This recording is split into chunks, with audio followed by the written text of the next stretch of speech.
Welcome back दोस्तों आज की इस वीडियो में हम लोग बात कर रहे होंगे इररिफ्यूटेबल लॉज ऑफ लीडरशिप बुक के बारे में, जिसको लिखा है जॉन सी मैक्सवेल ने। दोस्तों आइए जानते हैं लीडरशिप की क्वालिटीज़। बेसिकली दोस्तों इस किताब में बताया गया है कि ग्रेट लीडर बनने के लिए आपके पास क्या क्या क्वालिटीज़ होनी चाहिए, किन क्वालिटीज़ का होना ज़रूरी है।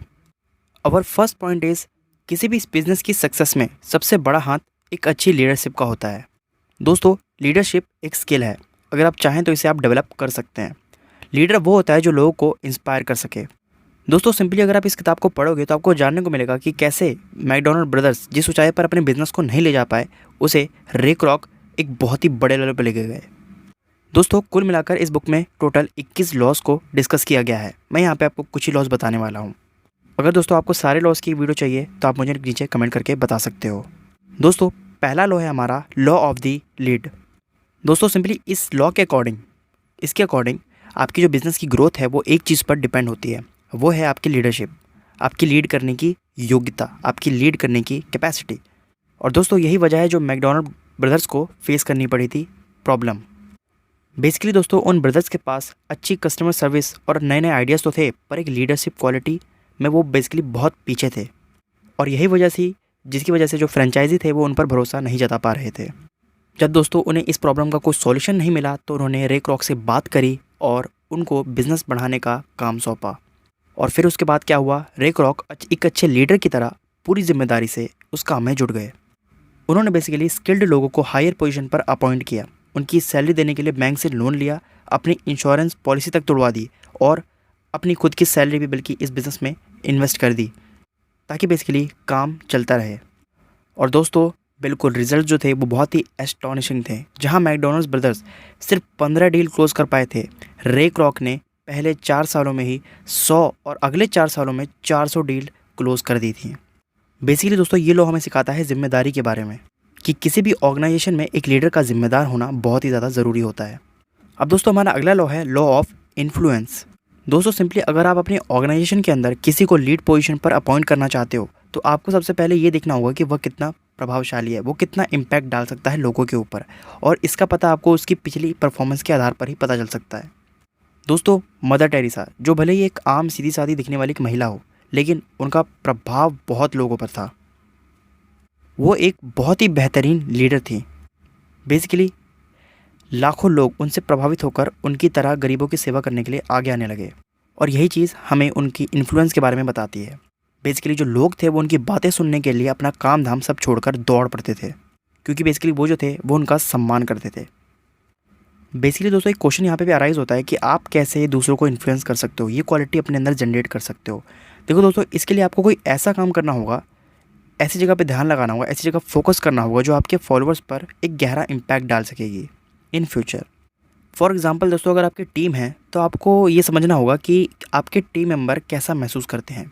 क्या टीम में कोई ऐसा व्यक्ति है जिसको बहुत ही इन्फीरियर फील होता है? देखो दोस्तों कोई भी खुद आकर आपको ये बात नहीं बताएगा। बेसिकली यहाँ पर आपका जो इंट्यूशन है वो इन मामलों में आपकी मदद कर सकता है। और दोस्तों अगर आपको उनके ऊपर इन्फ्लुएंस थोड़ा सा भी डालना है तो आप क्या कर सकते हो, अपनी ही अचीवमेंट्स की थोड़ी बातें कर सकते हो, थोड़ा शेयर कर सकते हो उनके साथ। बेसिकली दोस्तों जब लोग ये जान जाते हैं कि आप में क्या क्वालिटीज़ हैं तो उनका यकीन आप पर और मजबूत होने लगता है।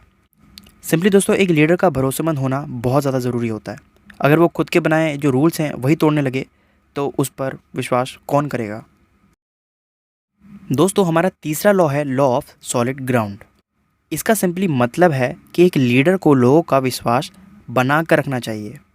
अब दोस्तों लोग ऐसे ही जनरली तो किसी को फॉलो नहीं करेंगे ना, किसी पर विश्वास नहीं करेंगे ना, इसीलिए उनको ऐसा लीडर चाहिए होता है जिस पर वो विश्वास कर सकें। कोई ऐसा व्यक्ति जो ईमानदारी की मिसाल हो सके। देखो दोस्तों जब आप बेसिकली खुद के बनाए रूल्स ही तोड़ने लगते हो अपनी ऑर्गेनाइजेशन के अंदर तो लोगों का जो विश्वास होता है वो आपसे उठने लगता है। ज़्यादातर ऑर्गेनाइजेशन एक प्रॉपर गाइडलाइन के हिसाब से चलते हैं। अगर हम बात करें ज़्यादातर सक्सेसफुल ऑर्गेनाइजेशंस की, उन्होंने अपने बेसिकली ऑर्गेनाइजेशन के अंदर कुछ सेट ऑफ रूल्स सेट कर दिए होते हैं, जिनको बेसिकली वो ऑर्गेनाइजेशन सालों साल से फॉलो करती आती है। दोस्तों लीडर को प्रभावशाली यानी कि इन्फ्लुएंसिंग और भरोसेमंद तो होना ही चाहिए, पर यह भी ज़रूरी है कि उसके जो फॉलोअर्स हैं उस पर उसकी रिस्पेक्ट कर रहे हों। यहाँ हम समझ रहे होते हैं लॉ ऑफ रिस्पेक्ट को, जो कि हमारा अगला लॉ है। देखो दोस्तों लोग लीडर के रूप में बेसिकली खुद से बेहतर इंसान को ही देखना पसंद करते हैं। जब बेसिकली लोग दोस्तों एक ऐसे व्यक्ति को देखते हैं अपने सामने जो बेसिकली उनसे ज़्यादा निडर, काबिल होता है, तो वो बेसिकली खुद ब खुद उनसे अट्रैक्ट होने लगते हैं और उनका रिस्पेक्ट करने लगते हैं। दोस्तों सिंपली आज के ज़माने में वफ़ादारी मिलना बहुत ही मुश्किल है। लोग एक कंपनी में काम करते हैं जहाँ अच्छी सैलरी का ऑफ़र मिलता है, वो तुरंत उस जॉब को बदल देते हैं। इसी तरह का रवैया हर प्रोफेशन में है, चाहे वो सीईओ, खिलाड़ी हो या कोई कोच।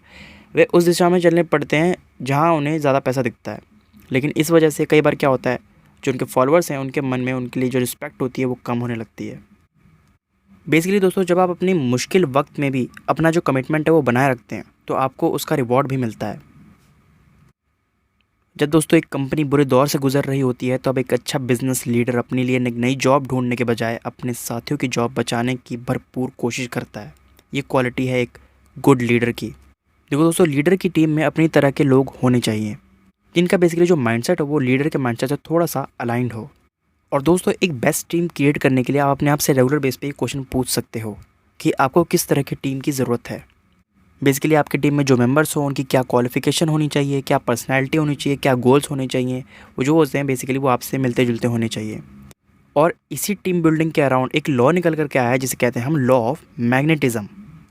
दोस्तों ये लॉ सिंपली कहता है कि अगर आपकी जो एज है वो सपोज़ 35 है तो आप इसी एज ग्रुप के आसपास के लोगों को हायर करना प्रेफर करेंगे, ना कि कोई 16 साल का लड़का या फिर 65 साल का कोई मतलब ओल्ड बंदा। दोस्तों सिमिलरली जब 90s में इंटरनेट रेवोल्यूशन हुआ तब ज़्यादातर यंग लोगों ने अपने बिजनेस सेटअप किए और अपने जैसे यंग लोगों को काम दिया। लेकिन दोस्तों एज ही एक अकेला फैक्टर नहीं है, पर्सनैलिटी भी कुछ मैटर करती है, इंपॉर्टेंस रखती है। देखो दोस्तों, सिंपली हम अपने आसपास अपने ही तरह के लोग चाहते हैं। सो दोस्तों यही थे कुछ लॉज जो कि मैंने आपको बताए इस बुक से। अगर दोस्तों आपको और लॉज के बारे में जानना है तो आप इस बुक को रीड आउट भी कर सकते हो, और अगर आप चाहते हो कि मैं इसकी फुल बुक समरी बनाऊँ तो आप मुझे कमेंट करके बता सकते हो। सो दोस्तों आप मुझे कमेंट करके बताओ कि आपको ये वीडियो कैसी लगी, और आप नेक्स्ट वीडियो किस टॉपिक के ऊपर चाहते हो वो भी आप मुझे कमेंट करके बता सकते हो।